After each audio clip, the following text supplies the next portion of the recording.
Tobago, and welcome to our first virtual pre-budget consultation. Make it make sense. Over the past 3 weeks, we have been meeting with several subgroups to ascertain the needs of each sector within the Tobago economy. And while some of these consultations are face-to-face, such as the ones we will have tomorrow with the construction sector in the morning at 10 a.m. and the wider private sector at 1 p.m. tomorrow, we have decided that we will do a series of virtual consultations to allow for greater inclusivity and participation. And we're just calling it Make It Make Sense.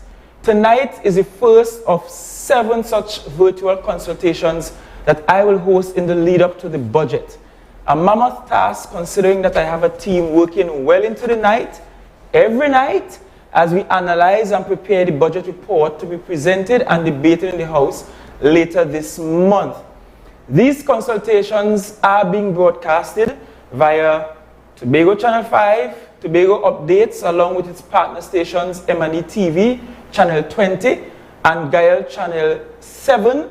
We have the Facebook pages of the Office of the Chief Secretary, the Division of Finance, Trade and the Economy, and several social media pages belonging to the THA. And we'll be taking questions and comments from all of these pages. Tonight, we start with our women folk. And first up, we have Tanil Harilal, who is a senior retail banking professional, and she holds the position of bank manager at First Citizens Bank, Canaan branch. She has been in the banking industry for 15 years. So young, but I've been this banking professional for 15 years. And Tanil concentrated her studies in banking and finance at the undergrad level, institutional innovation and effectiveness at the graduate level, and is currently reading for a chartered banker MBA. She understands the importance of self-development, performance management, and creating a solid foundation with hard work and excellence. She is family-oriented and the biggest cheerleader of 2 boy children, 2 boy pitney. Tanil is a Toastmaster. She enjoys contributing to society, and she welcomes interacting and meeting new people, communicating her vision, supporting her colleagues as she continues her journey of becoming a memorable team player, might I say a leader as well. And I must add, if you did not know, Tanil from Charlottesville, and we used to travel in the same Sugar Maxi to Tongue, to come to school to Tongue a long time. And it's good to see her as a leader in the economic space in Tobago. Next to Tanil, I have a former student of mine. So we were students on the same Maxi. Now a student I taught at Spacer High School, 6th form, Yulani Fletcher. And Yulani is the founder and CEO of Caribbean Craze, a specialty dessert bar company located here in Tobago. Ms. Fletcher recently completed a BA in Business Administration, Marketing, and she has leveraged that training in order to become the marketing coordinator of Zero Business Group and the global head of future marketing and promotions at Future Focus Empowerment Institute International. You may not know it, but Yulani won several awards and fellowships, including the THA BDU Business Writing Competition 2019. So she has been with BDU and in finance, Division of Finance for a while, and also the Shell Live Wire Accelerator Program in 2020. And in her spare time, she enjoys baking and is passionate about youth empowerment and entrepreneurship. So welcome, Yulani.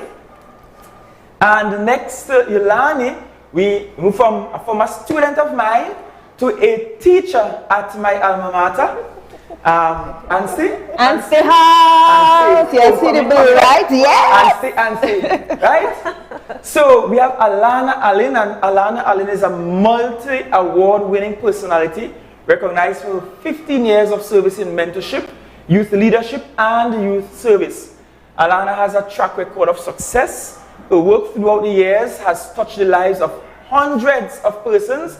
As a result of her ability to get the best out of others, you founded Evolve, which is a personal development and money mastery platform in March 2021. I could still remember when you launched out that company. And what is beautiful is that you're a business educator with a master's degree with distinction in economics and a bachelor's degree with honors in economics and management. And you are also a certified financial education instructor. You're a personal development coach. You are a money coach. You are a business coach. You are a mentor, youth advocate, motivational speaker. You are the Monks in George Police Youth Club leader. So you wear many, many hats. And of course, you're stylish. You're into fashion. I mean, if you're an auntie, you have to be fashionable. Amen. And undisputedly, you know, your education background, colorful personality, training and experience makes you the ideal person to help others evolve. Yes. And that's what it's about, transforming lives. Amen. So welcome to you. Thank you. And then finally, we have our moms in the midst. And we have Miss Lorita Bisuna. When I call Miss Bisuna, I say, where I find her surname there? She tell me she mommy was Spanish. Or something so Spanish? Right. And everybody knows Miss Lorita as Pam Pam.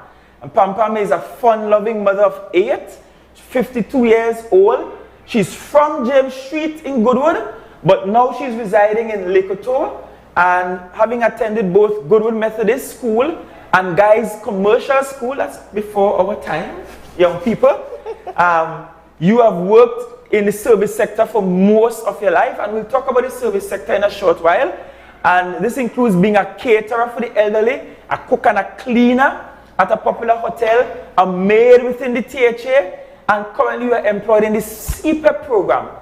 And although life has not been easy, you have just taken all your life experiences, bottled them up, and you're here tonight to offer us nuggets of advice, and we're just happy to have you. Tonight, ladies and gentlemen who are joining us, our theme is, who in the kitchen does feel the heat? Who in the kitchen does feel the heat? And yes, forgive us if we eating tonight. We have some lovely stuff. Should I say I prepare them? No, I did not. I did not prepare them at all. So I did not feel the heat in the kitchen today. Kenya Johnson of Longshon prepared all these lovely delicacies, including this cocoa tea, panna cotta, you know, local chocolate stuff. But really and truly, the colloquial expression, who in the kitchen does feel the heat, really means that only those who are in the midst of a tumultuous situation, those in the middle of the thing, does really understand it and have an appreciation for what they're going through. And tonight we are going to explore women's issues that require our attention in the upcoming budget. And let me tell you, we have staffers who are taking notes of the comments, the questions being raised, the suggestions that we're giving. So we're not just talking. We want to have this virtual conversation so that we could include you, so that all of you, wherever you are, can contribute. And my task is to really just listen to these beautiful women as they tell me what are the things I must consider as I prepare the budget to be presented in the House later this month. According to United Nations, women's economic empowerment includes women's ability to participate equally in existing markets, their access to and control over productive resources, access to decent work, control over their own time, lives, and bodies, and increased voice, agency, and meaningful participation in economic decision making at all levels, from the households to the international institutions, and achieving the Sustainable Development Goals, particularly goal number 5, to achieve gender equality, goal number 8, to promote full and productive employment and decent work for all, and also goal number 1 on ending poverty, goal number 2 on food security, goal number 3 on ensuring health, and goal number 10 on reducing inequalities. And so tonight, these ladies will let me explore with you, our virtual audience, how we plan for the economic empowerment of our women and girls. We will explore issues in healthcare, education, skills training, employment opportunities, poverty reduction, among others. Economists know that, and you did economics, you doing business, And you have lived our economy for 52 years. And economists anywhere in the world know that women economic empowerment tends to boost productivity, it tends to increase economic diversification and income equality, in addition to other positive development outcomes, especially given that many of our households are women-led households. But as we get started, we ask my love Pam Pam here to do a task for us this week. Pam Pam has a family of 10, and she's employed with CPEP as an unskilled worker with a salary of $991.90 per fortnight. So we asked her to make some groceries because we wanted to see what are her observations. We wanted to see how she selects items from the shelf, what's her rationale, what's her reasoning, and how she manages her monies. And of course, this $991.90 is before the increase Oliver gets, I think effective July the 4th. So, and during the show, I'll explain even more so the justification for why that is needed. Because at the lowest level in CPEP, we have workers with $991.90 per fortnight. So after 2 weeks, the income of these women, because CPEP tend to have a lot more women employees than men, the income for a significant number of those at the lowest end is $991.90 after 2 weeks. So in a month, that is literally what? A little over $2,000. Correct, a little over $2,000. So let's look at what Pam Pam did earlier this week. She went to her supermarket of choice. So let's look at that.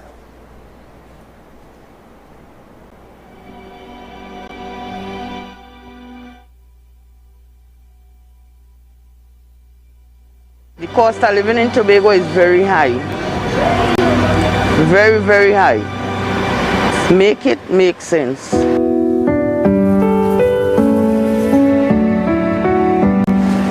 Now I'm working for at least $900 a fortnight. And I have a very big family. My family is 10 of them. Now, food items is very expensive in Tobago. So I had my budget. I live from paycheck to paycheck. Every fortnight I come to the grocery and I take up the important things that I need, like flour, sugar, oil, ketchup, toothpaste, soap, garlic, toilet paper. Well, actually when I baking, I just make at least 6 bread, 2 days in a week. So I just bake on a Friday and I bake on a Wednesday. It's a bit more economical for the family. No, this toothpaste is about $23. It's not an expensive toothpaste. Now what I do is I just shop around and take up the cheapest thing that I see in the grocery. Just for the money to eat. The reason why I like to buy this rice is because if I boil some of this tonight and I don't put it in the fridge, it will remain so I can eat some tomorrow also. Some of the rest of rices and them, when I boil them by the time in the morning, it starts smelling. So this is a brand of rice that I like. I did not buy meat because I have some children, they don't eat chicken. So when meat is concerned, they more eat like peas, fish. They like fish. Alright, let me walk around here so I'll show you why I wouldn't buy the peas in the tin. No, these peas are very economical. When I buy 2 of this, it will last me very long because it's the size of family that I have. No, I wouldn't buy the tin because of the cost of it. I might have to use about 3-4 when I use half of this. So this will give me about 2 cooking. I feel this is it.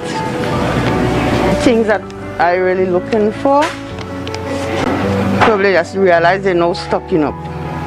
For economical reason, I come to Consultations because their groceries are cheaper than most of the groceries around. And for a poor woman, the family of 10 that I have, I come to Consultations every fortnight. Every fortnight I spend at least $800-900. I live to paycheck to paycheck. Like how I buy the sack of flour, next fortnight I don't have to buy a sack of flour. I wouldn't have to buy a sack of flour next fortnight. But like basic things that, like simple things that I didn't get here, next fortnight, I'll have to buy it. So most of the time, my money I'm working for is actually to make grocery for me and the smaller kids and them and my grandchildren. $900 a fortnight is not any money to live on at this present time. The cost of living in Tobago is very high. Very, very high. Make it make sense.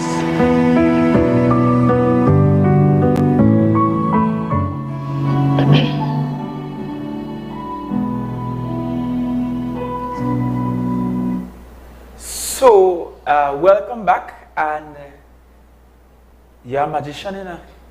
It's Pam, you're a magician. Because when I think of your reasoning and how you select your items in the supermarket, I felt, and that's how the executive felt, that we had to do something and that we could not wait on a direction from Trinidad in terms of what they are doing with their employees. We felt we had to do something for you all. And the European workers are actually remunerated far less, lower than the CPEP actually. But you are clever. You're very smart. Because I heard an explanation about the rice. Why you pick this brand of rice? Because it has a better shelf life and able to cook it. And even if you forget it outside, you know, sometimes I leave food for the train and them to take out their food. They come home, they watch TV, they play, they forget the food on the stove. It ain't gonna spoil. Next morning, you talk about the rationale for buying the dry peas as opposed to the canned peas. But the dry peas is cheaper by the pound. And you just have to do more elbow grease and take a little while to bust them dry pigeon peas and so on. So you use it as an alternative. Thankfully, they're training like the meat. They like the chicken so much, so they like fish. Good country pitney. Good country channel, good fish, and so on. And so I admire your efforts and how you're able to be crafty with it. But these are real issues our women face, not so. Yes, that's amazing. And I want to start with you, Tanya, because you are a banker. And you have customers, a lot of customers like Pam, women, trying to navigate life with that. Out of that, what they're given, is there real hope for financial stability? Are there things they can do with the little that they have to be able to not just get by, but be able to save something, to be able to put something away for rainy day, maybe? What can they do? Well, thanks, Vali, for that question. One thing that I want to see is that budgeting is important for everyone. I myself follow Ms. Pam on a fortnightly basis to visit the grocery with my list and stick to the list and to ensure that I empower myself by having choice, but a balanced choice at that. So while it is small, and I remember all the stories my grandfather used to tell me about how they came up on the very little and things like that, while it's not very comfortable for all, it is a start. And I know with continuous discussions like these, we will be able to hear how we can make the different changes. So yes, the situation seems a little grim, Ms. Pam, right now, but understanding well, necessity is the mother of innovation and invention. And when you have what you have, you budget. And I had to learn that when I stayed at Trinidad. I was in Trinidad for about 2 years for my personal study, and it's only then I learned what Miss Pam Pam is living. And to me, while it is an important understanding to budget, it is also a good economic empowerment for women to have better choices. So some of the things that we can probably do and been thinking of is, learn a skill. So while you have the CPEP, you also have other things that you could trade. There was a nice bartering environment we had a few years back, understanding that, okay, we're not going to stay here for the CPEP, but we are doing other things to enhance and develop our living situation. So I understand the budgeting. It is encouraged for all, every single person, encouraged for all. It could be $5, it could be $1, it could be 50 cents. If we inculcate that from the very young, my sons, they have to do chores to earn money. Yes, it's not just lying down on the ground. There's $1 to pick up your toys. There's $1 to yes. When you come in and tell me to have $5 ice cream sale, did your chores and retaliate up. So at the end of the day, budgeting is one thing. So you are already 50% ahead of a lot of people, because we don't really budget or understand the importance of budgeting.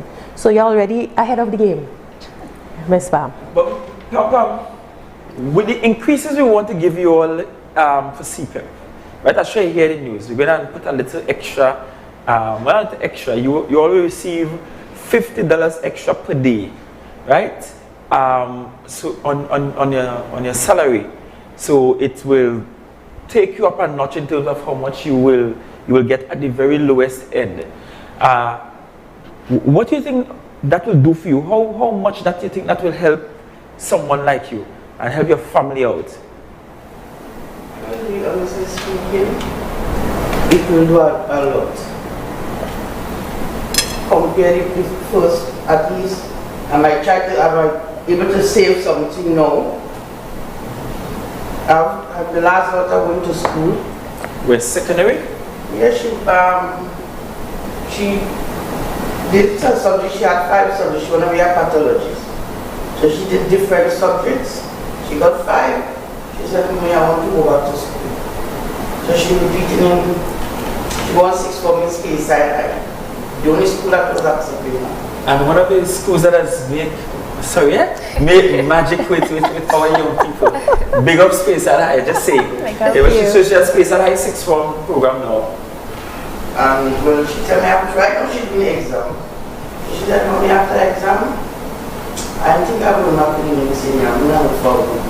I need to go and start to study to be what I want to. I said, well, follow.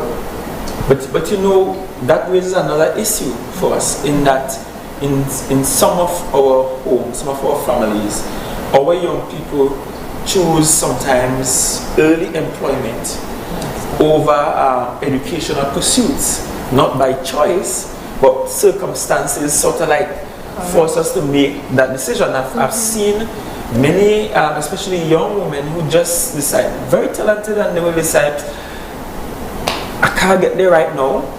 The family can't afford this right now. You're talking pathology. It means that she has to do 5 years of medicine and then specialize afterwards. And then for medical students, now it's very difficult with the gates closing in our faces as we speak. And you get more subsidy if you are at St. Augustine than if you are at the other campuses in the region.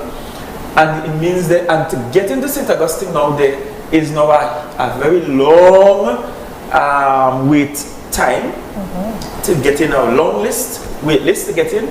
So if you want to get it done now, you have to go to Mona or K-Ville or St. George's or one of those international schools like Ross and so on in the region, which is very costly. And so sometimes that means that she's going to try to work, she's going to try to save some monies, and so the dream gets delayed. Is there an economic cost to that, Ms. Allen? To delaying the dream and having to work up, is there an economic cost to that? Yes, it is. And you're talking about the economic cost, but let's talk about the psychological cost on that particular individual, because it's one or two things. She's going to be really motivated to want to work towards getting towards that goal, but at the same point is that goal that you want is so far away, right? And that could take a toll on her mental health, because I've seen on many occasions where with good intention you start working, and then you get distracted, and probably 5, 6, 7, 10 years after you're now catching yourself. Now the thing about it is that things are getting more expensive, things are getting harder and harder and harder by the minute. And as you were just talking about all the realities right now, it's not just for the CPEP person, things just getting harder. So with the fact that by the time she's probably ready, she may not have access to GATE, right, the way how it's going, at least not the way how we would have probably experienced it. She now has to think about at least finding something stable enough to look at other ways to fund her university life, right? It's just relying on a salary and saving might take too long. You have to look at other means, and one of the things is that what is difficult with persons who want to study, especially when they're going away to study, is financial institutions are not very receptive to persons wanting to study unless it's backed by the government. Outside of that, if your parents cannot afford to service that loan during the time, it's problems. So it can be more difficult in terms of her waiting a longer time to do it, but then now she has the opportunity to really sit down and figure out how I'm going to get towards that goal. So just the same way you're going to budget on your current income, then she needs to know from up front, okay, how much do I have to save, or how much would it cost me, and come up with a strategy in terms of how she's going to get there. But it is so much more difficult for a person where you have to now work towards it, because it's not just the economic cost you have to take into consideration. I've seen many young persons, they start working and all of that, and somewhere along life happens. And boyfriend that's is coming to that. well, I didn't want to put it like that, but that is exactly what I'm trying to say. Life happens. Life happens. Whatever is life. Life happens. Sometimes death in the family, sometimes babies come, sometimes breakups happen, but life happens. Life is not stopping it. Life is not stopping in a moment in time to allow you time. And then, life happens. And then it's now to juggle to do that. So you're probably a mom and then going to school. And then you change your life dream. You know how many women out here have shoulda, coulda, woulda, thinking, if only this didn't happen, I could have done this, I should have done this, and then this happened, and that sometimes leads to life resentment. But you raise the issue of education and being able to afford it. The Secretary for Education, one of the things that she posited for us to look at in the bill out for the budget is reframing our training awards committee. Because we had a training awards committee. Once upon a time, we had a very robust financial assistance program. But then GATE happened, and with the onset of GATE, it meant that students were getting a full tuition paid. Now that that is being rolled back, the proposal from the Secretary for Education is that we resume having a robust program, that we put some sufficient funds in it. The last fiscal year, we had about 1 million assigned to training awards. That's not really a lot of money for the number of young people who are knocking on our doors. And so, as Secretary of Finance, advise me, Yolani, do you think it's a good step that will help women, young women especially, if we reallocate some of our funds and put a lot more money towards financial assistance of young people wanting tertiary education?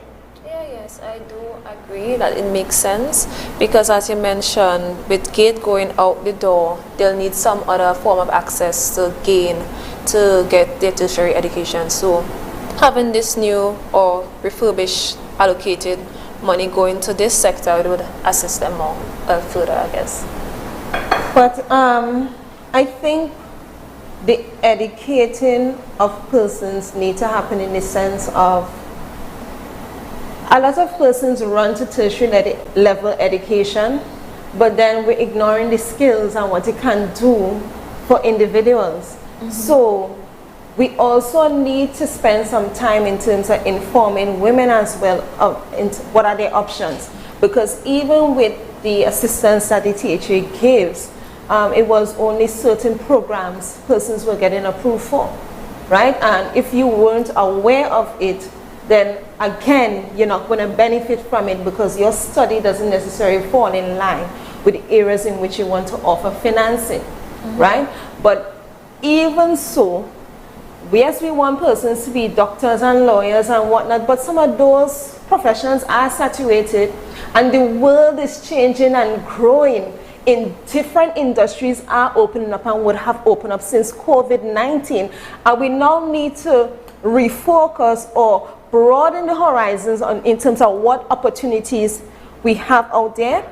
Because one of the things with the THA is, yes, you want to put more money towards helping persons on the tertiary level, but you want to invest it in such a way that it could take us, you know, help the growth and development. So we need to get our women in places and spaces where it makes sense. You know, we talk about make it make sense.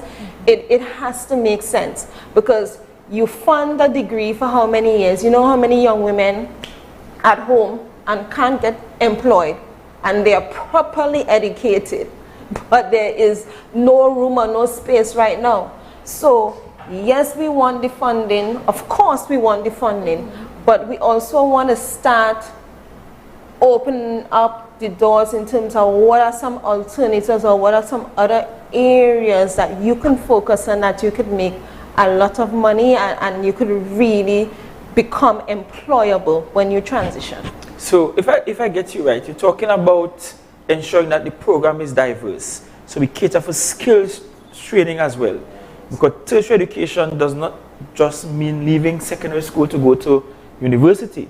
It may mean leaving secondary school to pick up vocational education, which requires funding. And you're right, with the onset of COVID-19, it showed up the flaws in our thinking and our system, because we thought that only the academics could make it. But what I've seen is that the individuals who are able to bounce back and who have a sense of resilience are those who could use their hand to do something.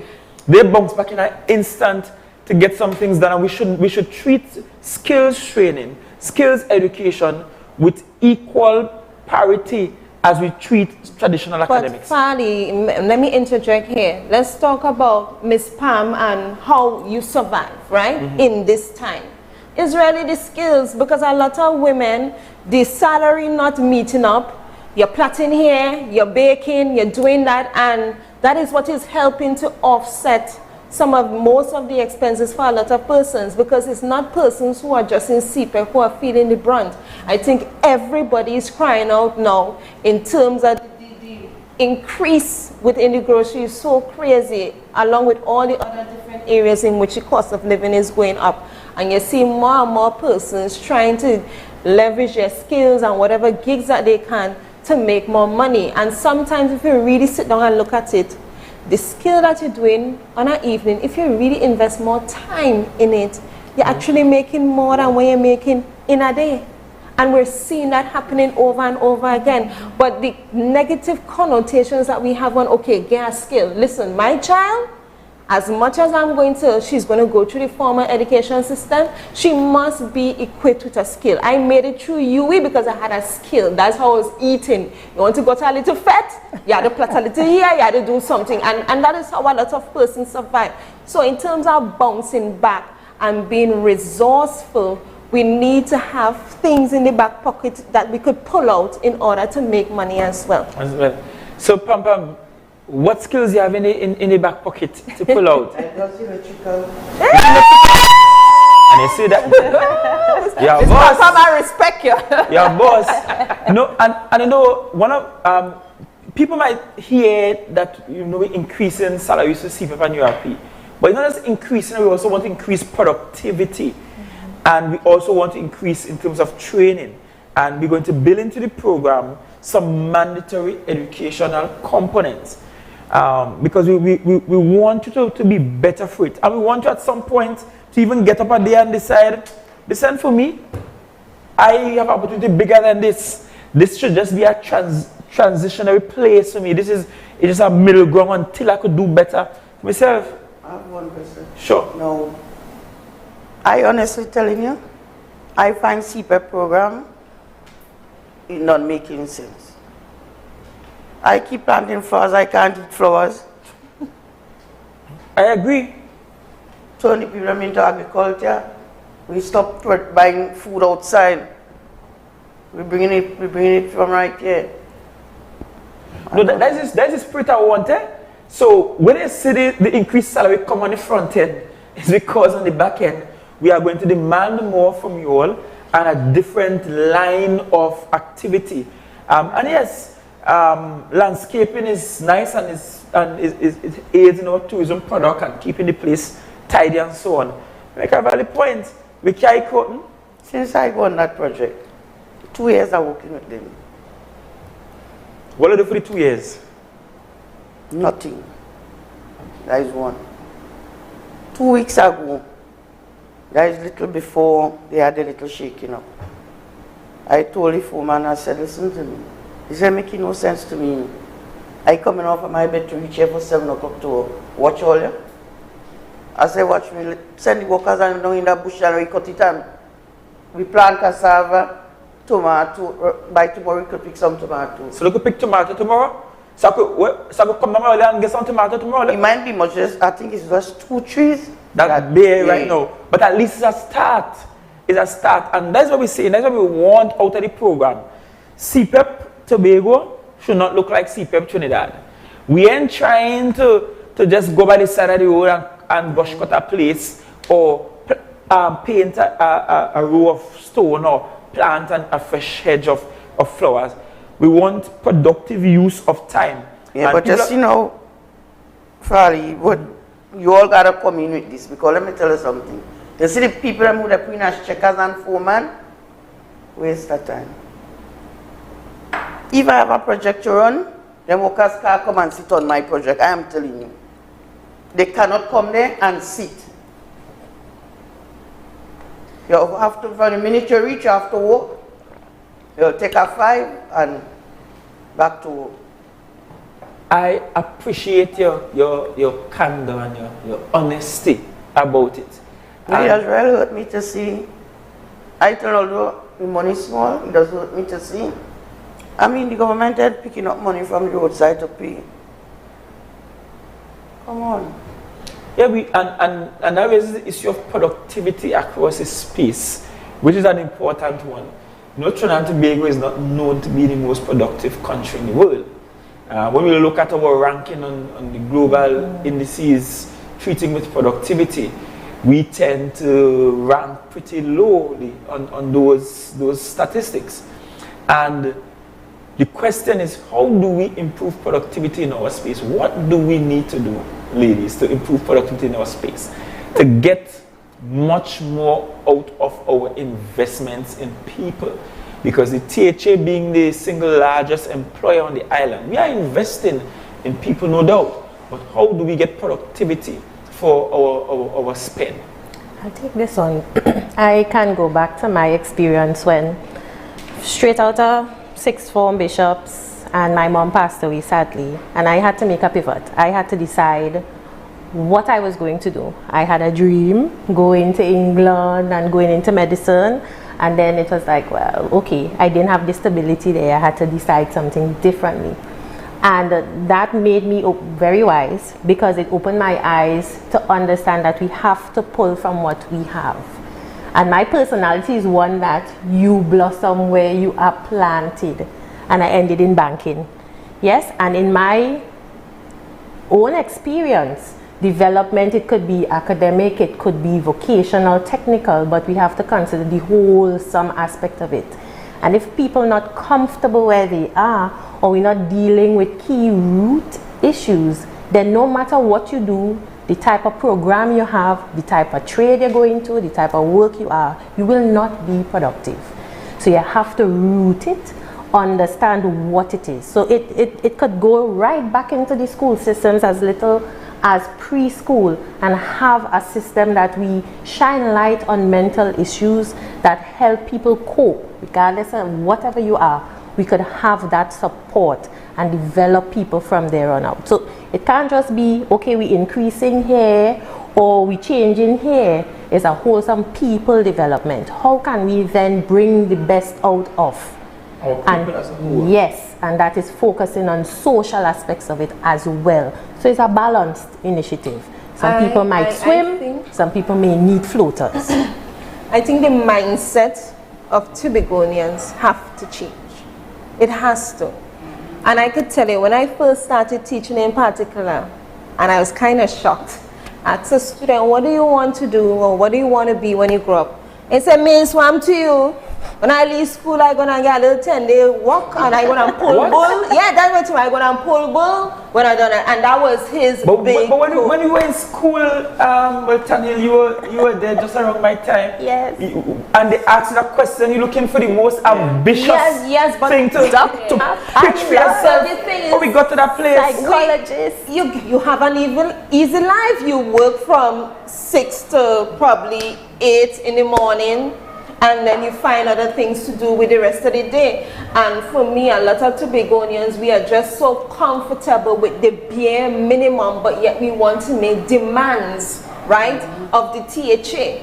Now the thing is, I think that we need to have a stronger private sector, and that would help to shake things up. Because I've worked private and I've worked public, and in the private sector, you have to be productive. You have to earn your space, right? And a matter of fact, the money that you earn is actually pegged to the work that you do. And maybe we need to have some kind of public buy-in where we want to make Tobago great, we want to move forward, we want to grow, but everybody has to realize that my contribution is going to help Tobago to grow. We're going to be more productive, because if we have more money circulating, then we all benefit.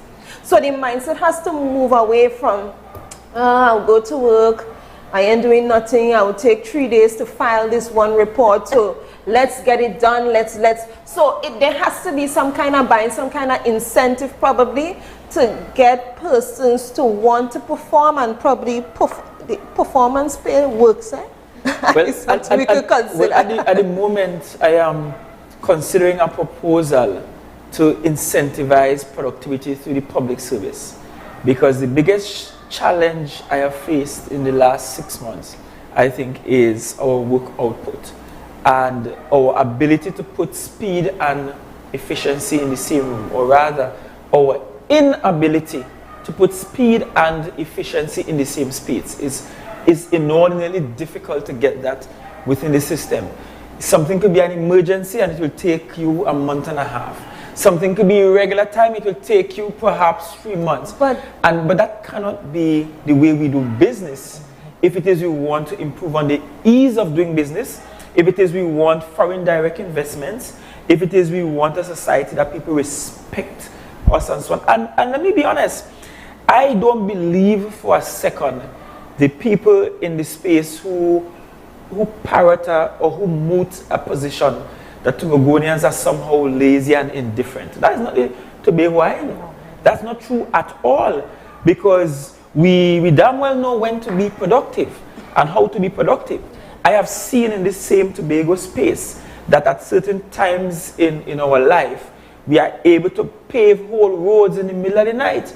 We are able to take 10 days and build the biggest retaining wall. So how can we get that level of productivity at sporadic moments in time, but we cannot get it on a constant? It means that we just choose not to. And so my first approach is that part of the new fiscal year measure must be a plan to incentivize the public service, put award systems in place for people who perform at a high level, ensure that you recognize people for the work that they do. And I'll give you a quick example. We have in the Tobago space a lot of public servants who are acting, what they call acting. You know, the whole public service is Hollywood, so everybody acts. And so they're acting, but are not being paid their acting salary. So imagine acting, and you're acting for a prolonged period of time, but you're still being paid at your substantive.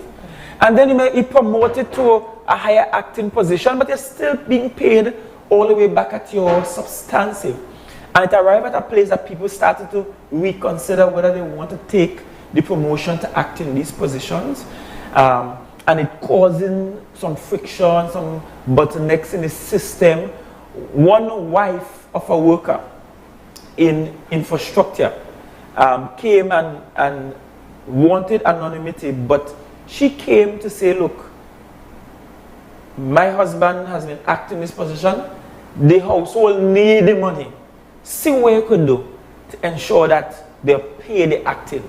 And why am I raising it? Because part of getting productivity is letting people know that they will be rewarded for the work they do. Working and not being rewarded for that work in itself demoralizes staff. And I also want a position where people don't have any excuse.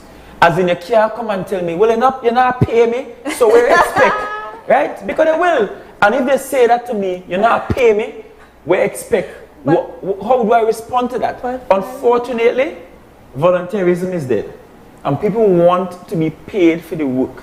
So, but it's two parts. Opinion, because I went and I got a legal opinion, and I shared it with the public service, with the chief ad, and I said, look, pay everybody the acting. The lawyers say that's what they have to do, pay them the acting. Pay them the acting, no problem.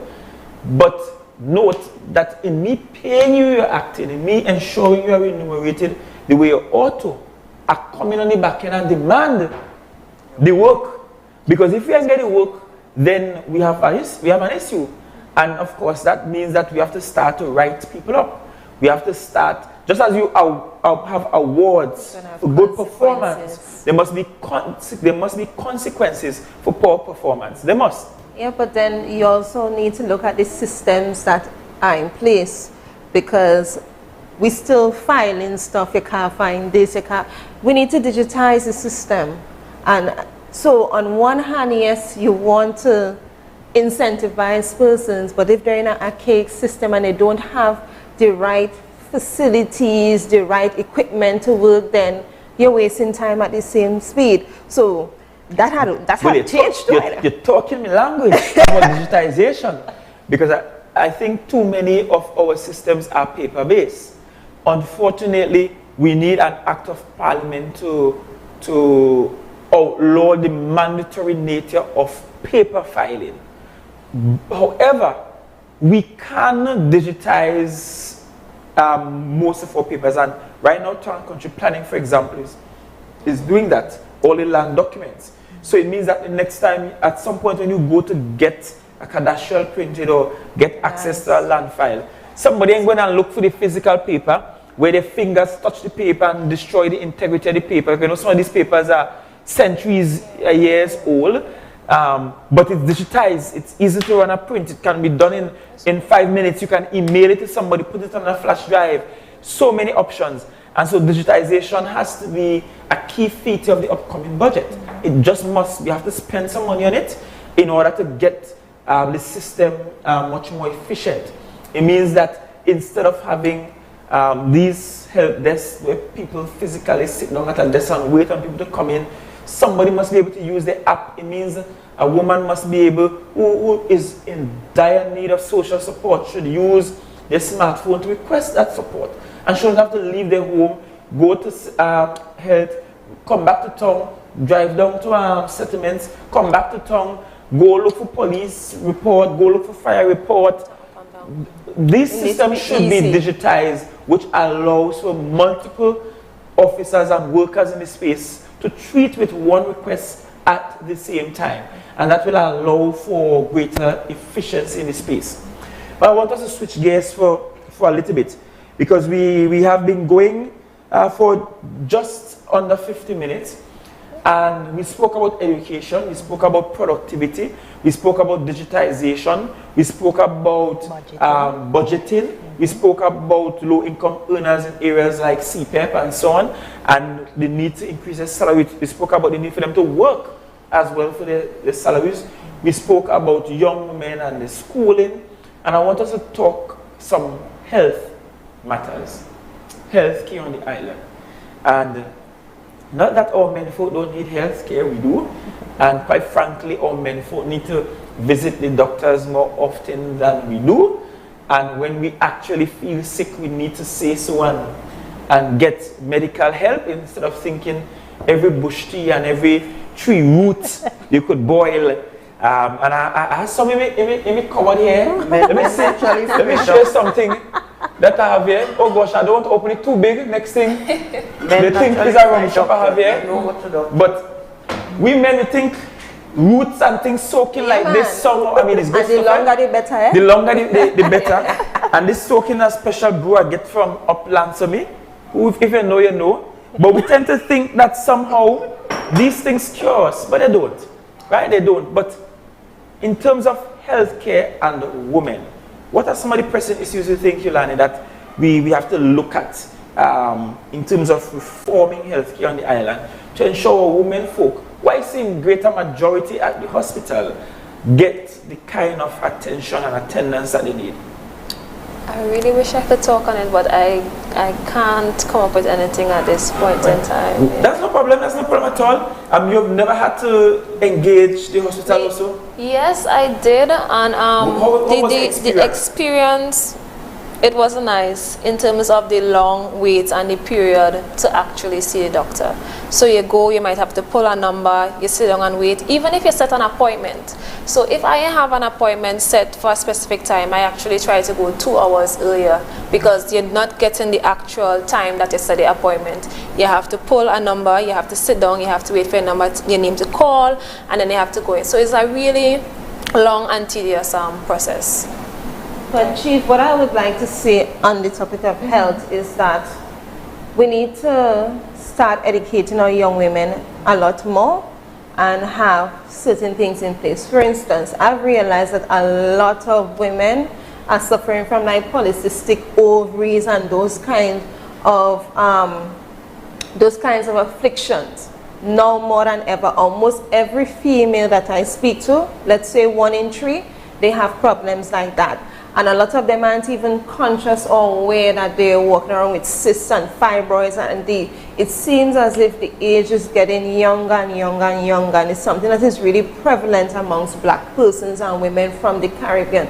So whether it's our diet or whatnot, there must be some education and sensitization for it.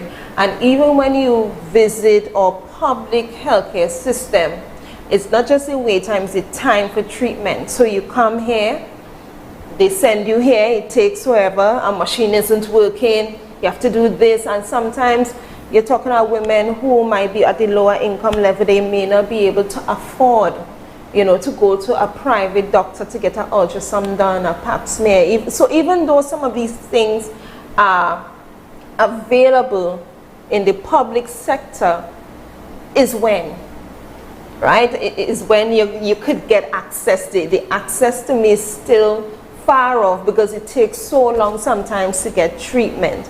But the sensitization needs to happen, because it's only for a lot of women, they realize that when they're trying to have kids and they start to get older, you're seeing the problems popping up, but it's things that they would have been carrying for years. I'm hearing students telling me that they're suffering with fibroids. Imagine that. It's serious.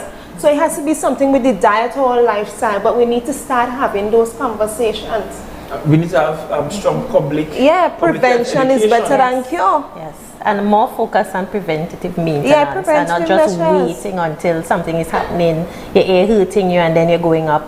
But also understanding the services available, because a lot of people show up at the hospital. This is the emergency section, not understanding that, well, they can visit health centers. So you're there, and the emergency is supposed to deal with emergent situations. So they will, of course, take the emergent situations and leave you there waiting. Whereas, do you know that the health center is probably open till 8 o'clock? I didn't know that until I had a situation. But those are things that should be more in this space. This is what we have available for you. We used to focus on baby vaccinations. Well, I have 2 sons, and there are certain times you check your card and you know you must go to the clinic, you know they must get their shots. But after that stage, everything falls off. Yeah, it does. When last have we gone to the health center just for a regular check? It falls off, and you're correct. It falls off after, let's say, after common entrance at least, or C, I'm an old school person. after that vaccine, it falls off. There isn't any kind of checks and balances or monitoring, and probably if you have to travel, then you'll probably look at your immunization card and you do certain things in between.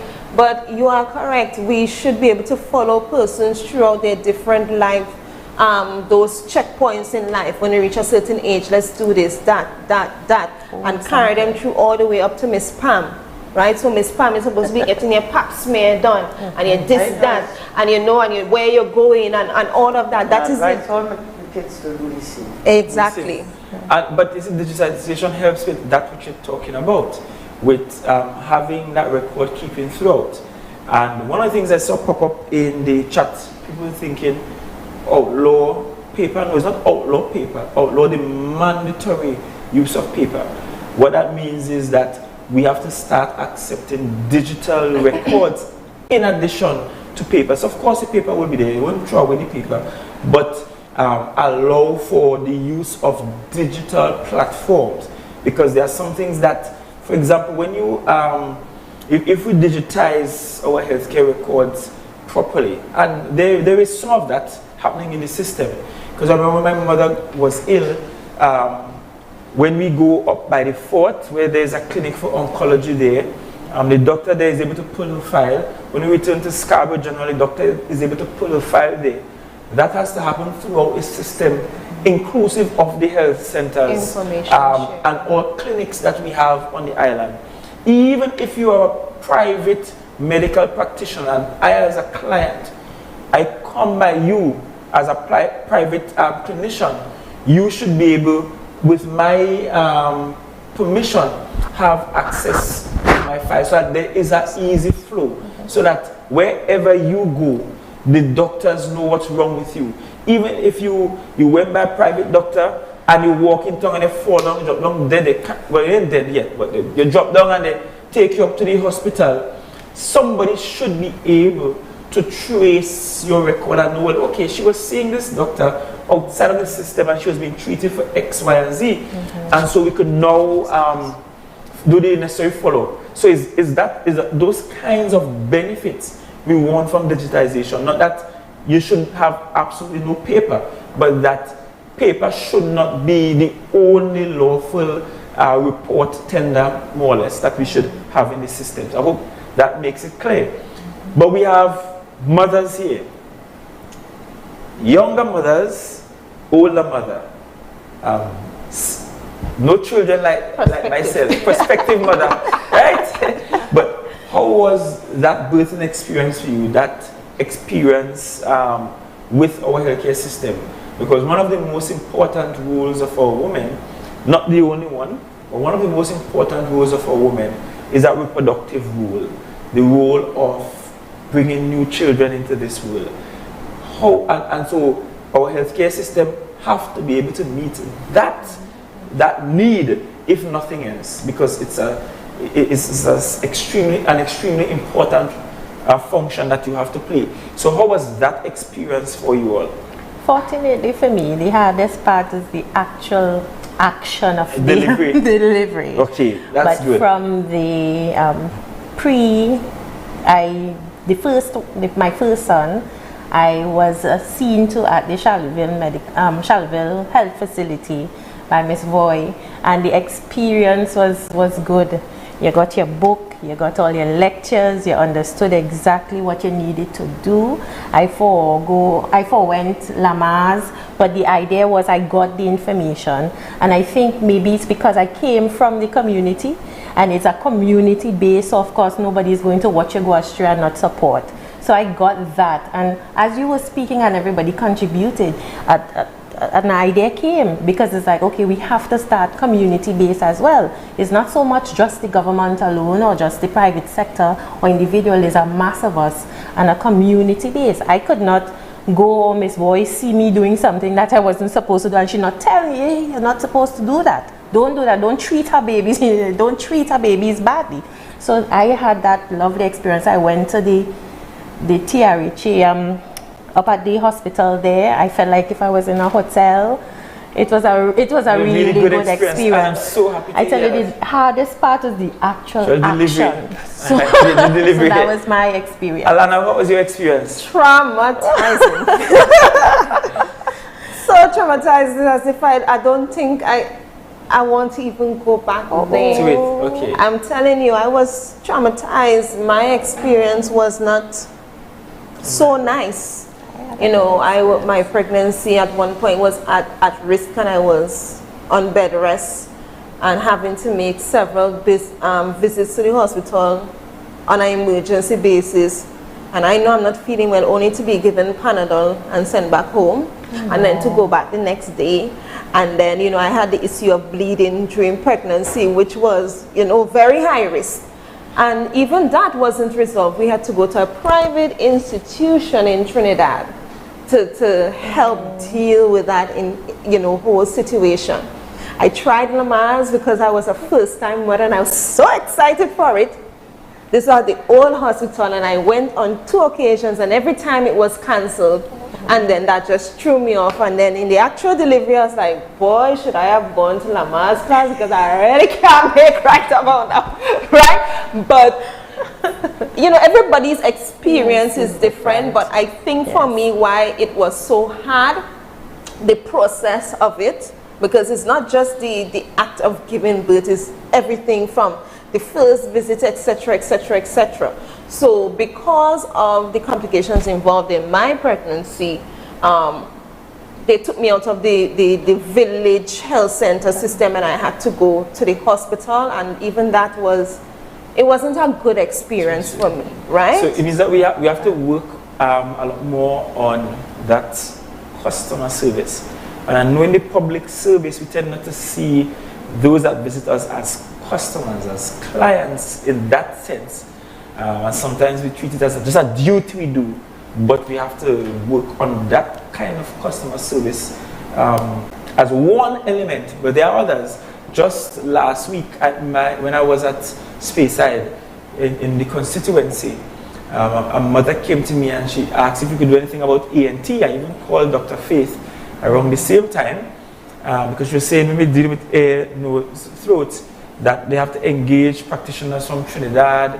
Some parents have to go to Trinidad. Sometimes a practitioner comes up and then you pay extra, and she was telling me that she owes this doctor some money because she's paying some and all of that. So I've asked Dr. Faith to look at it, and when I called her, she said we're already looking at that, Chief. We're already strategizing for a way to treat with that. So we know that there are some gaps that we have to work on in terms of healthcare, but we will have an even longer conversation about healthcare and what that means. But before we move off of healthcare, Pam for women at your age, are there any health-related issues that you want us to talk about? Because these youngins, they have a different experience to you. But of course, as you climb the ladder and you become much more ripe and mature, the issues vary for you, may vary for you. Are there any issues that you want us to look at? The only issue with the health system is that I find when you go to the hospital, you stay too long for a doctor to actually see you. You go into a hospital, especially this one up there now. You go there, you have put your name here, you have to go back outside, then they call you back again, they know testing your pressure, then you go back out again. The system up there, they need to do something about it. I've been trying to look at public healthcare models around the world, because we are not the only one. We didn't invent public healthcare models. There's free public healthcare in the UK, Canada to some extent. Several countries within the Commonwealth has that system. Of course, the opposite of that is the United States of America and the very pay-as-you-use kind of system. Have to have your health insurance, have to have it in a big way. And in looking at models that exist around the world, one of the challenges with free public healthcare is always that time factor. And how do we ensure that we could reduce the wait time? And I don't think I have the answers immediately, and I know when I have that conversation with medical professionals, they may have some suggestions that we can use because they are in the system working day to day, every single day, and they will know what are the things that are causing the system to clog. Because I've been there at times and look as if nobody is at the hospital, the wait room, as you say, the A&E looks empty, but you still wait on a long time. So clearly there is something not gelling right there, and we have to fix it. We have to work on making the fixes. But I love where we're going in terms of community health. I personally would love to see a lot more happen in and around community health centers and what they mean. You know, I've always argued that community health centers should not just be the place I go for Dr. Day. You know, I don't know what you call it in tongue, but I always call it. That's what we call Dr. Day. You go to Dr. Day, you test your vitals. I haven't been to Dr. Day in a while, but the last time I was there, you test your vitals. The pharmacist might come up on that day as well, so you may get some medications, some refill of medication, and you go home. And I always asked about community health. I want to see greater presence of mental health, accessibility through the community. I carried a motion to the House about 2 years ago on that matter, and I was shocked to learn that, you know, we have our mental health officers, but their districts are so large, so enormous, it's difficult for them to get around. They had ambulances that weren't working well. They were grossly short-staffed. So there is that. I want to see a lot more demonstration of health living. You talked about preventative health care. The THA perhaps need to put some of its resources into public health education, teaching people how to cook the foods we love healthier. And maybe in settings like this, you come and we bubble a pot. And that, you know, there are ways we could cook some of our favorite foods in much healthier versions, and teach people that you can't eat harvest food every week. Because if you eat harvest food every week and you drink rum every week and beers every week, you end up in problems. Your health will deteriorate. To eat healthy is very expensive, you know. To eat healthy is very expensive. Well, you made a very valid point. Very, very because vegetables and fruits. Unless you're growing your own. Well, yeah, that's what we have to do. That's what we have to do. Grow what you eat, eat what you grow. You have mothers who doesn't have the time. Yes, with the child care. And then again, we just have some men. I'm not bashing any men. It's women night, right? So if you was to talk the truth, it's women night. We just have some men and all day they lie down. They go to work, they come home. You need to dash out on them men, sir. Lord, sometimes really, really hard, eh? Men folk, I hope you're hearing, eh? You can't lie down all day. You can't sit down on the road by the block and play cards all day. You can't sit down and lie with your bedroom and them below the house all day. Do something, chuck something in the ground, plant something. Yeah, I make a joke with my biggest daughter, and she's so vexed with me. Sometimes she does me herself vexed, she see. Seriously. I just make a joke. I say, girl, it's not time for you to give me a grandchild before I die. Who tell me to ask the girl that? Why? But Fanny, You vex it. A lot of young people staring. Young people stop already. you know, Tani, you brought up a serious point, and it's something that we really need to consider. And it speaks about women and their productivity in particular, and us wanting to contribute but cannot because we have to juggle a household as well. And nobody talks about that enough in terms of having women need to be present in the home just as much as they need to be present in the workplace, but home comes first on many occasions. And childcare is a serious issue. So just the way that we can't even afford to make groceries, childcare is also very, very expensive, and sometimes you will have to cut back on bringing in additional income to tend to the children because you don't have that support system. So what is the assembly looking at in terms of making childcare possibly more affordable or more accessible to the working mother?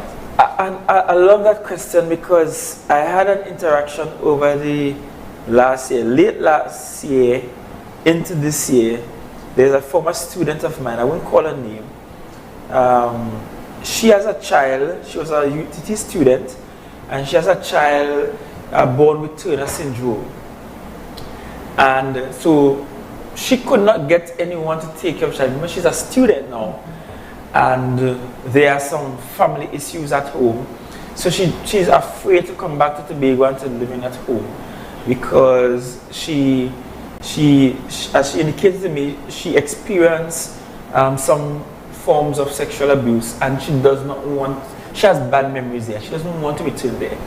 So she's in Trinidad, stuck, child with Turner syndrome, have to drop out of UTT because that child requires constant care. Someone has to be present, and she can't afford schooling plus childcare, paying for childcare. Then she gets a job at a supermarket that gave her some flexi hours. So she's able to use some hours craftily to be at the supermarket and allow the child to be with another relative.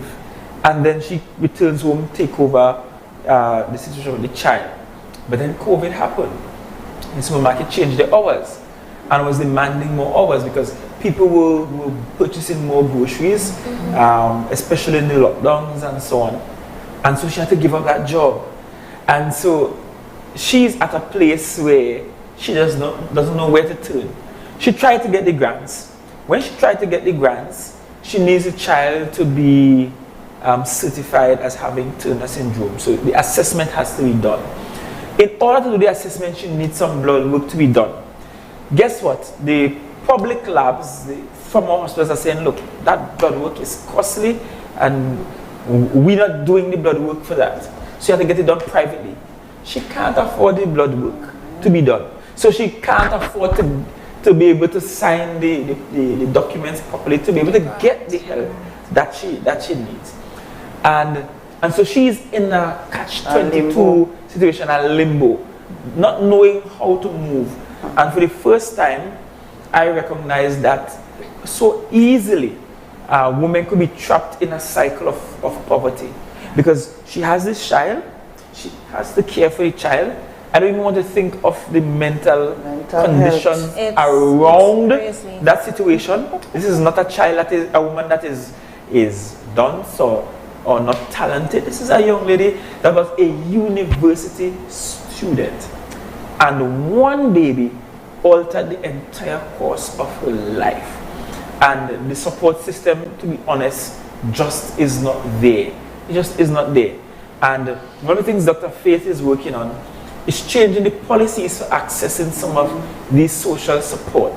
Some of the requirements are just too onerous, just way too onerous to get the support, because if she had the support, she could pay for daycare facilities at least, and she can go and work herself. But you know, I could add to that as well. Even our daycares are not equipped to deal with special needs children. I'm bringing this point to the fore because last week I was having an interaction with a young woman and she suspected that her child has autism, and she had to remove the child from the formal system and place her in the hands of a special needs teacher that could only take that child up to probably standard 5 level. What happens to that child after that? I also have another client whose child is on the extreme spectrum, which means that 24/7 care in terms of autism. And in daycare, the child was being abused because they just saw the child as being loud and crying and reactive every minute, but the child has a condition. And she herself cannot work because this child needs care 24/7. And how we met is because she was at the point where she was just ready to give up, right? And when you look at it, particularly for persons who have children with special needs, for mothers, those families, it's more severe for them, because on one hand this child needs special care, but our education system or daycare are not equipped to deal with children like that, right? So how is it that, yeah, the daycare will help you and me probably, but when you have a special needs child, even if you give me grants or whatnot, we need to have specialized areas that can help to care for these children. And some of these parents, they don't even have the education sometimes, or they know how to teach these children in the way that they need to be, you know, taught and stuff like that, so that they could function at least in society. And to be honest, it's one of those areas that I am losing some sleep on, in terms of trying to figure out how should we tackle the challenge. Because it is a real problem that we have to tackle, and that we have to tackle in this upcoming fiscal year. We have to change the policies to access grants, but we have the school system in need of some additional support. I was at a primary school recently, and the principal was asking for a pupil aid, because you have a special needs child in the regular school system, and the principal spends his entire day trying to hold on this child that just wants to run all over, a child that is looking to run into the toilet and to drink from the toilet bowl and all sorts of stuff. And so the principal spends his day holding down this child without there being pupil aides in the school. I've heard the stories, the cries. One mother at Mason Hall High, she got permission from the principal, went to OJT and got an aide to be with her child in the school system throughout, right up to exam. So we have to build out these policy frameworks, one, but two, we have to take some actions fast when it comes to special needs, because I am very concerned that as a society we have not cared for special needs students sufficiently. It breaks my heart when I see where that school down at Bonaccord, that place is not fit for a school for special needs children. And in fact, one of the things I'm insistent on is that before September comes, that we find a way to start the work on a special needs school at Signal Hill. We just have to start. It is not fair to our people who are differently able that we don't have the facilities to cater for them. If we are an even society, we have to cater for all everybody. Inclusion matters. Inclusion matters. Representation is important, and ensuring that they have a voice at the table. I've been to university, I've been to high offices all around the world where there are people who are differently able. How did they get there? They got there because somebody cared, and because they had systems that allowed them to be educated and trained and molded so that they too can get there. So it's possible. Being differently able doesn't necessarily mean you are sick beyond repair, or you have some infirmity. It's not leprosy. We ought to treat with people who are differently abled in a much more acceptable manner than we have so far. Now, I want us to take some questions or comments off the social media accounts. And I know we have, this show should be around 30 minutes. We have about 10 minutes thereabout.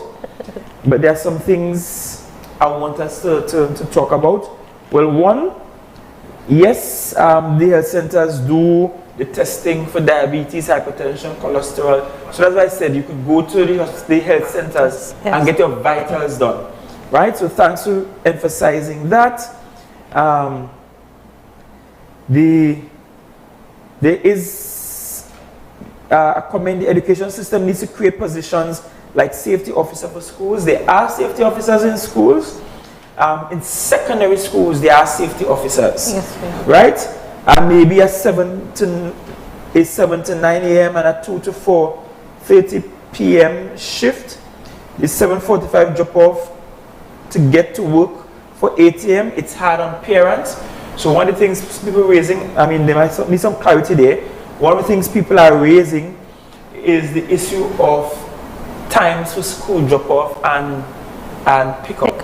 So I think it's in that vein that they're talking about safety officers. Because if the parent has to get to work for 8 and school starts at what, 8? The child has to be there on time. The child has to be there on time. Before time. Before time, in order for the parents to also be on time and be productive. So it can't, and I mean, I understand, I was a teacher. So I understand what the teacher is saying. You can't expect me to come and sit down here from 7 o'clock in the morning because you have to go to work. I had trying to drop off too. Somebody say about my family and my child, I can't come out here and sit down and wait on your child, and I can't stay back after school and wait on you to come after 4 to pick up your child.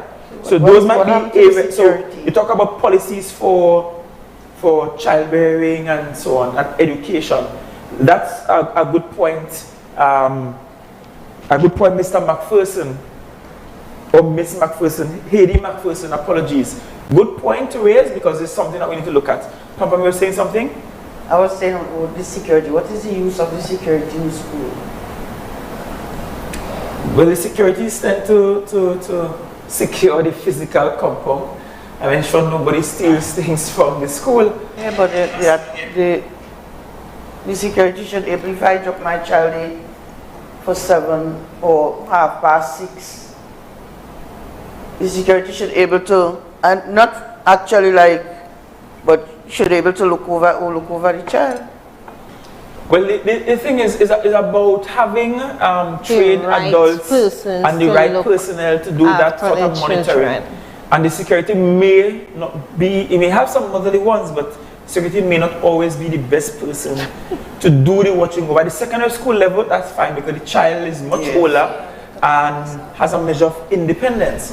But at the primary and preschool level, it will require a bit more sensitivity in the selection of who are those individuals to assist with, you know, managing the pastoral care. Thank you for that. That is needed. So let me go through again.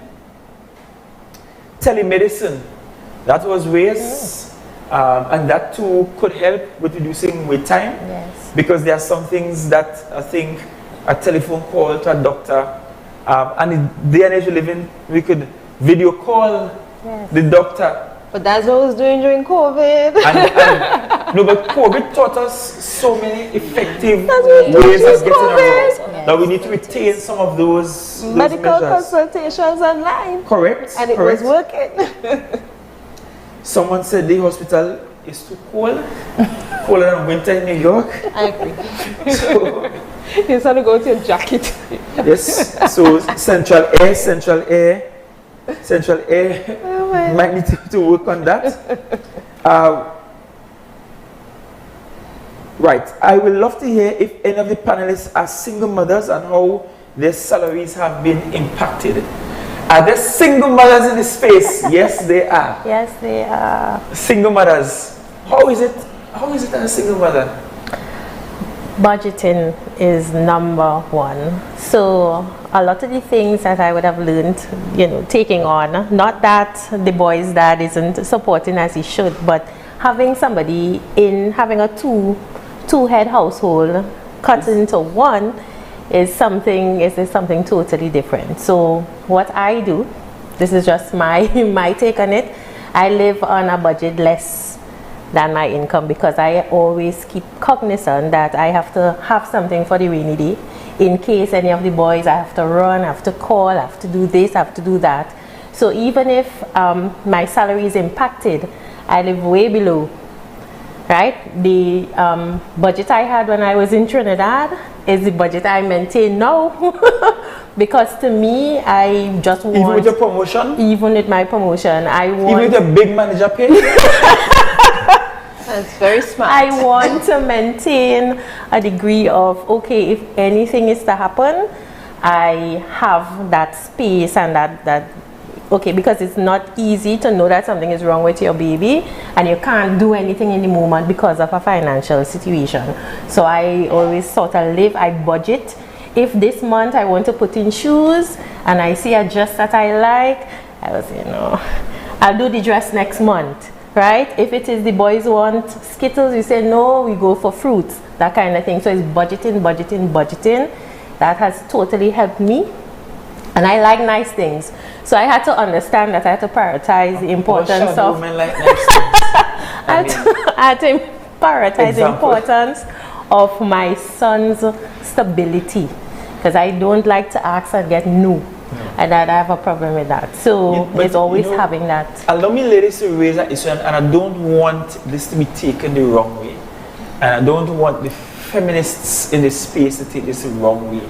And no, Dr. Faith, you don't have to be squinging thinking I will say something politically incorrect and gender insensitive. The point I want to make, however, is family and family development, and the focus of the government on family development and how that works. It does not mean that the government ought to get into people's bedrooms, but the government should concern about what's on people's kitchen counters and what they could have in their pantries. But family development has to go beyond that. How do we encourage stable family life? And that stable family life may vary in how it looks. In that many of us in the Tobago space grew up in very extended family households. Yes. So many of us did not have mommy and daddy and siblings alone. We had grandfather, grandma, auntie, uncle, cousins, and in one sort of household. But that in itself at one point provided rather some measure of stability. Yes. Because in the household it meant that several people are contributing towards the groceries. Somebody take the light bill, somebody take the water, child care. Yes. Costs are slashed. I mean, I don't tell my father who retired, say, hey, when baby come, you know you have to mind some baby, right? Because you have a parrot on a stick to see about and nothing to see about. I certainly couldn't do it without the help of the boy's grandma. Grandma, you see? Yeah. Because they play a role. Yes. And so when I talk about family development and the role of family and why it's so important, I'm not trying to pressure anybody into getting married. And I'm not saying that a woman should have to get married to be able to manage a household. All I'm saying is that when we take time as a community to pay attention to the constructs of our families, and we take time to ensure that families are stable, then we get some of the support that we need. In fact, let me break it down in another example. And I'm switching gears and targeting the men on this one. Imagine, men, for a second, if you have all your children in one household versus having your children all over the place. You know, so we like to knock about the place and make children all over and cause women and them headache, right? Think about it for a moment. With all your children in one household, you could go to the supermarket and with $100 buy the largest pack of dairy or Klim for $90-something, and that will share among all the children in the household. But when they're all over the place, you have to buy a pack of milk over there, a pack of milk over here, a pack of milk over north side, and all over the place. And therefore the economics of family life says that when we are under one household, that there's greater strength in numbers. Even when it comes to long-term mortgages, because as bright as I am, as well employed as I have been for a while in my life, the bank will not take my salary solo to give me that long-term mortgage that I need. And the last checks I made some random checks. I won't tell you who and who are calling the banks, but I called some of my friends in the bank and they said, how much money do I need if I am to buy a average home on the island for around 1.35 million thereabout? How much money do I need to be able to access that mortgage? One bank said I need a salary of around $25,000. Another one said I need a salary of close to $30,000. You need your down payment money, important. Closing fees. You need your closing fees and insurance and legal fees. To furnish, all of that. Fees to furnish and so on. And then when I check it out, I say, hey boy, you really can't buy a house as a single person in the society. It's like you have to merge income. But again, the Tobago lived experience has been, and we have seen it. We have seen it where we have the family home, and then one of us decide to build something on the piece of land in the back, and then everybody come and help me, you know, build, and the labor cost goes down. System. So there are benefits to having stronger family life. And again, there's nothing in what I've said there is nothing there is meant to demand of women or men anything.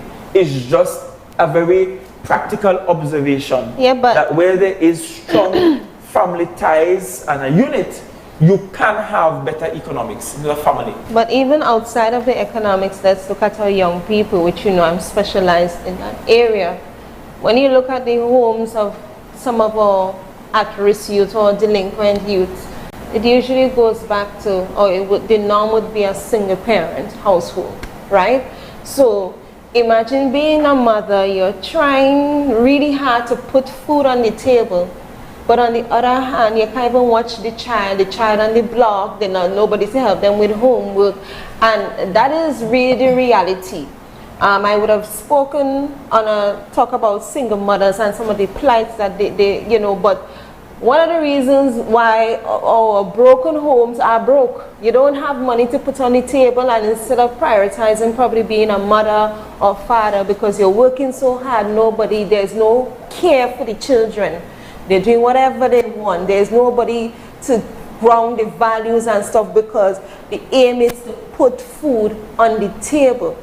And because you cannot share that burden or experience with someone else, it is causing some real damage in our households. So you're so correct in terms of family value or what we see as the family unit being stronger, but it also comes back to that village, because a lot of single mothers are single mothers for a reason. Let's just put it like that, because we could talk about being persons who are, you're a single mother for a reason. Let me think so. Right? And you're a single mother who makes things happen, because whereas the man may contribute if he so desires, as a mother, when you had them two eyes looking up at you and they want something, you had to make that happen. You understand where I'm coming from? So that's the reality. But then, like I was saying, the village has to come in, and your village doesn't necessarily have to be that traditional extended family, but we had to start looking out for each other on those parts, you know, the youth organizations, the older persons within the village probably could come in, but we had to have some kind of structure in place, or some kind of strategy to help with this, because you're seeing the effects of it within the schooling system. A lot of our children who are defiant, who are giving trouble when we go back and we go to the households, single parents, right? And then when they're talking to mommy working 3 jobs, she can't discipline this child. It's a lot of issues that goes with it, and now more than ever it's more difficult, because you could barely put food on with these prices and all of these hikes. It's harder for the average single person to really be present sometimes as parents when they're dealing with all of these financial burdens. Imagine their mental health as well. I'm thinking as well as though there's no one size fit all for every situation. Correct. But we can also look at utilizing sport, utilizing other activities to get the at-risk to come. Because if the single mom can't do it, or even the moms in relationships cannot get it done, falling back on the community concept.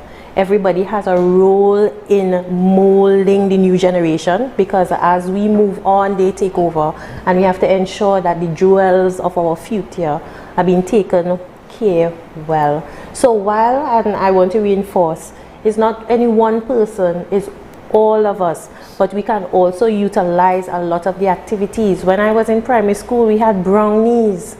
When I don't know if that is something that is still active, in some of the schools, right? You have the Kiwanis Club, you have the sport, girls, and pushing girls, because we look at sport as generally a male-dominated environment. I can't tell the last I've seen a netball tournament.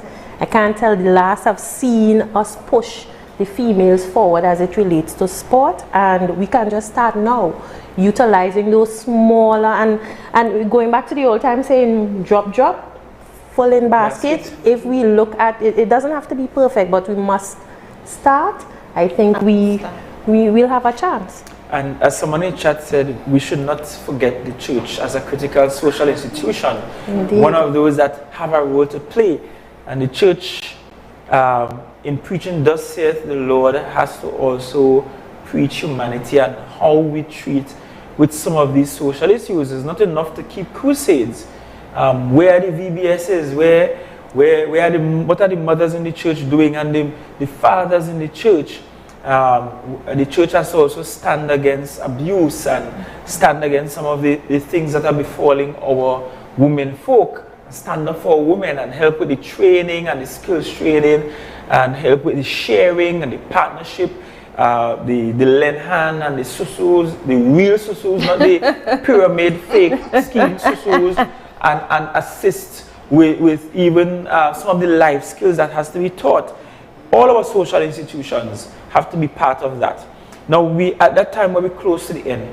So I want you to add things that you think we should also consider in the budget. It may be related to youth and what you think young women may want. Because you're young, Yolanda, you're in charge of a youth group, Alana. It may be related to your role as a mother or as a professional woman. Because on set tonight, we had a young entrepreneur in Yolani. We had a business educator and life coach and youth leader in Alana. We had a professional woman, career woman in Tanil. And we also have Pam Pam, my darling Pam Pam, yeah, who represent our workers at the lower end of the spectrum. So we had quite a diverse set tonight. So are there other areas that we can look at? And then I'll recap all of the areas that we spoke about tonight, and then indicate what will happen for our next episode. So I don't know who wants to start. I could go sure. First. So I would like to see definitely, because we spoke a lot about opportunities that currently are not being taken care of in the current sphere of things. So as it relates to childcare and childcare for special needs and those particular things. So pushing education definitely, because as a woman, and I believe in being educated and having that particular wield to make your choice, because it comes down to economic empowerment, and that's making a choice. So to have those opportunities based on what we as the Tobago society really need, but there are opportunities. So we could probably do some job labeling, getting the grants as well as the educational push to say, hey, we have these are opportunities. I see it all the time online. International calling for nurses, calling for educators, but we have opportunities here that we could start to put people in. Of course, childcare, because I could not do what I did on my own. Thank God for the social support I had. Ruth Prince, I must call your name, but when I was in Trinidad, it was because of her. So I would want to definitely have that on the sphere of things, because we all have dreams, but we cannot get them done if we don't have the necessary support. And while I was fortunate enough, I would love to see all other women being given those particular opportunities in absence of a sturdy, strong social support, as well as grants for other vocational and technical training, because it's clear. Hairdressing, of course, is Mrs. Hairdressing, and these things are actual, for want of a better word, entrepreneurial avenues that we can structure and market. Yes, and what are the people without being able to feed ourselves? And there are many sub businesses that could come out of just agriculture. So maybe we need to just take a mass look of all the areas we need to fill and have a strategy in supplying that support as a government, as a private sector, and as a community on a whole. How can we manage what we have? Certainly. Thank you. Yolani. Okay. So one thing I wanted to touch on, I know you spoke about the productivity levels of public servants. And quite frankly, most public servants, they can't survive on their salary alone. So most of them have like a side job. They might be doing hair, well in my case I bake, so I bake in. They might be cooking, they might be doing barbering and stuff like that. And where the productivity level is concerned, it might not be their dream job, but it's what works for them or what is helping them to finance their business on the side. So what can be put in place for them to now develop the side business further and eventually move on from the public service into the private sector and now be able to employ other persons? So I think in that sense, having some kind of transition from, okay, this is not necessarily a dream job, but it's helping you finance what you want to actually do, to transition over there and then into the private sector would be a good thing. It's interesting you should raise that, Yolanda. Why? Because a year ago, in 2020 going into 2021, I proposed a scheme by which we could help people matriculate out of the public sector into the private sector, where I said, look, this is optional, not forcing anybody. I say, look, you have this dream business you want, we will support you. We'll give you the training, we'll give you the hand-holding. You are a public servant, we will support you. Your first year, we allow you to work half of the time with us and the other half with your business. We pay you at least 50% of your salary. And second year, we pay you a little less, but allow you a little bit more time with your business. Because we know when business starts up, you don't ever get a chance to pay yourself in the first year or so of your business. You tend to not be able to sustain the business and pay yourself, salary yourself. And we work our way to the place where you're able to successfully say, I am ready to leave, and you do your business full time, and you leave the public sector. When I said it, some people bashed me and said it sounds like when I told people I will fire everybody in the public sector, but the idea was, it's an option of course, and the idea was always that so I became very shy about the idea, but the truth is, I really want there to be an avenue that if you're in the public sector, and you feel that there's something I can do that will earn me more money, then why shouldn't I? I always use the example of the wedding planner I used to my wedding, Asha Mars. She was employed in the division of education. That's where I first met her. She was working in the division of education. Where is she now? She's working completely on her own. And I'm certain what she makes now as a private citizen surpasses what she was paid as a public servant. And I'm confident that if public servants have the opportunity where they can matriculate into their private business and do it well and get the hand holding and some support until the business is off and running, many will opt to leave the public sector altogether and do that which they love and that which they have a passion about. So I'm happy you raised it in your own way, because for a while I felt like it was a silly idea because some in the space was louder with their nonsense saying, look, it means you're firing people, when in truth and fact all I want to do is to give the public servant an opportunity to decide at some point down the road, do I really want to stay in the public service or do I want to do something better for myself? And it goes to even the CPF workers all the way down. Because in my mind, people must grab the opportunity to earn more than they are earning now. And I'm not saying go out and sell drugs. I am not that capitalist in my outlook, right? I am very socialist in some of my outlook, but at the same time, we have to provide people with that avenue through which they can feel comfortable to do their own business. So thank you for raising that. Right? I have sure. No problem. I know we also touch on skills and how important skills is.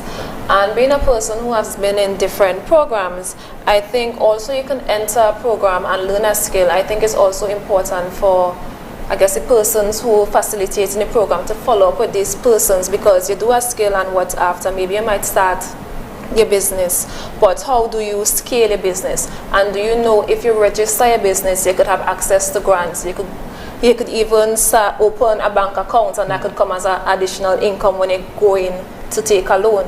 So I think instead of just having a skill or going and have a skills, you could take it further, and yeah, basically. Okay. Oh, brilliant. Yeah, well, you're just quite on medicine and have all this brilliant idea. So I guess beautiful mind. what I came with in my mind is nothing like that. So I'm just trying to adjust and okay, well, I wanted to raise a point, but somebody cover it again. You can't touch it again. So it's just that's fine. Brilliant as always. Well, Yulani actually took some of the words out of my mouth. What I find happening here in Tobago in particular, for points we would have persons go through a skills training program, and hundreds would they would graduate. But what happens after? And I think that there should have a clear plan or a clear path for these persons. It should be made mandatory when you come to the skills-based program that you are taught how to monetize the skill. So you're not just learning how the trading itself, but where do I move in terms of how do I start a business? How do I manage my business finances? How do I scale my business? Because a lot of persons, we spend the money to train them, but they're still not able to properly monetize it in such a way that it's making sense for them. So I think that with our business programs, we need to, our skills training programs, it should be a partnership with our business educators and our entrepreneurs, where we move them from learning the skill, giving them the knowledge and training needed to start a business, and possibly some kind of grant to get them going and starting up. So there is follow through with it, and then we can actually see that we're creating a private sector, and then at least for like the first 3 years work alongside it, because that's the most sensitive period. I have seen a lot of entrepreneurs that have businesses and they don't know how to manage their business finances, so they cannot grow and they're in the same spot over and over again. Particularly for our women, what I would like to see is not just teaching the skills but how do I get my business online? If we could get our women or mothers at least to work from home and leverage the internet and the digital era, then we could have our mothers at home keeping an eye on their children but still making money. So we need to stress to some extent, how do we get these home-based businesses to make sense where you're making money, you don't have these large overheads, but then you're leveraging the internet, social media, whatever. So our training for our entrepreneurs also need to transition into the digital space. I am seeing us backtracking. For COVID, we adjusted somewhat. So the businesses that survived were the businesses who were able to go online to adjust. And the ones that fell behind are the ones who were refused or didn't have the know-how to get online. And now that things are up, we're seeing the backtrack. But we need to propel with that and put the different mechanisms in place to train our businessmen along those ends. The last point that I'm going to make is our battered women or women who are victims of gender-based violence, etc. And what is the avenue for them, right? A lot of women, they are stuck in their situations because it's tied to money. Right? He beaten me and I want to leave him, but I have no money, I have no place to go. Right? What about the shelters that we have here? What is the transition system for a battered woman? The same way. Alright, so I am in a terrible relationship. I may not have the qualifications, etc. needed to move forward. What is the process? From the time I say, okay, I'm leaving, who helps me in terms of shelter? Who helps me get back on my feet, to get employed? How am I taking care of the children? And we need to have something more structured in place so that women know that there is a system that they can look to if they want out, right? Because a lot of persons are stuck in whatever they're in because there is no way out, and I cannot see me having a stable life for me and my children if I don't take the licks that I get in. And you know, it's interesting you should raise that.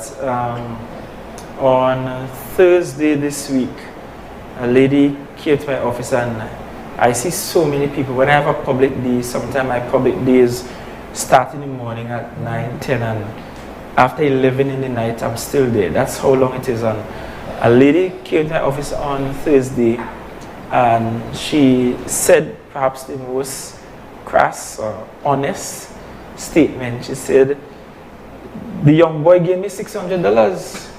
I had to take me licks. You give me $600, I ain't walking nowhere, and I need the $600, right? And they say just cuss me up and treat me bad, but I want the $600. That is all I have. That's mean come on and walk. Where you want me to do?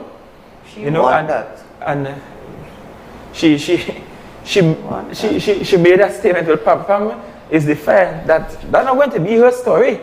But the thing is, some women don't have that kind of fighting spirit, especially when their life experiences have been a particular way. So it's something that we have to consider when we're looking at public policy, when we're looking at fiscal measures, when we're looking at strategies for family development. It's something that we have to look at. So Pam Pam, last up. Well, actually, what I was about to say, the young lady just said concerning the domestic violence. That's what I already wanted to talk about. She already done pop it, so. Okay. So lady, I have one more thing sure, I would no like the fruits and them, because everything just keep wasting. We can't get factory like to do some everything, mangoes, breadfruit, just name all the fruits. People don't young children don't eat fruits, I guess all just don't eat drink. Tatco, I hope you're listening, eh? I went down to where the old juicy factory was with a team from Tatco, and I said to them, you need to move post haste on processing of these agricultural goods, because you're right, they're wasting all over. I went up to Castara some afternoon to in an area where URP workers do some farming, and I mean, first the tree them full of mango falling off the people tree and dropping on the people prado, just dropping. We had to move the vehicle from the road. They're just dropping off, literally littering the place. And there isn't an avenue at the moment for which we could cash in on these fruits. And it does not mean that we have to have large, extensive fruit farms all over the island. But the same concept with the breadfruit that Tatco is using, where people plant breadfruits in the backyard, breadfruit trees in the backyard.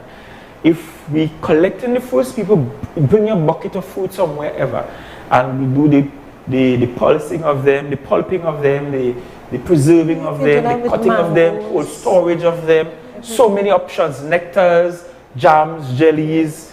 So many options. We once had a craft market idea that somehow went out the window. And we could look at all of those avenues as well. I want to thank you ladies for being here tonight. We discussed quite a lot tonight. We looked at everything from women working at the lower end of the spectrum. We look at poverty eradication. We look at productivity issues. We look at digitization. We look at healthcare. We look at family development. We look at business models. We look at getting people to transition out of the public sector into their own businesses. So that they're not thieving the government time to do their business work, but that they're giving their due time for the pay they're receiving. We look at wages. We looked at children with disabilities and special needs children. We looked at a lot of things: child care, childbirth, birthing experiences, all of those things we look at. And your contributions have been invaluable to the budgeting process that we're doing, because we're doing a social budget. We're doing a budget that is aimed at taking care of our people, because if we don't take care of each other, no one else will. That has been the history and the story of Tobago and our relationship with people elsewhere. We have to take care of ourselves. For those of you who were online and who looked on in your hundreds and sent your comments, please know that we are also analyzing and taking the comments of social media. One question I wish to answer before we wrap up. the question of what's happening with food cards. Food cards are now under the division of health, social wellness, hold on, am I forgetting? Health, wellness, and social protection. Right? Food card is now under health, wellness, and social protection. And so they're not with the division of finance because they don't belong with the division of finance in the first place. A core fit for them would be where health and social services are being treated with, and even the policies for those distribution we are looking at. In fact, we're looking to phase out food cards and looking at e-wallet systems, which means that pretty soon you'll be able to go to the grocery with your smartphone and you go in by Viewport, Yolani, or Penny Savers, or Cutters, or Cards, or one of them that accept our food cards. Pablo supermarket up in the east, and they just scan it from your phone, ping, ping, ping. And I must say, Ms. Harilal, that FCB Bank is the bank that is working with us in trying to make that possible and to introduce perhaps the single largest e-wallet facility in the country, starting with us in our food card program and our social services program, because we're hoping to use that similar format for distribution of social services. So all these paper checks and so on, you would get your money sent directly to you. And so that's an important observation I think I should make. Tomorrow night, I am going to be hearing from some of the creatives down at Shaw Park.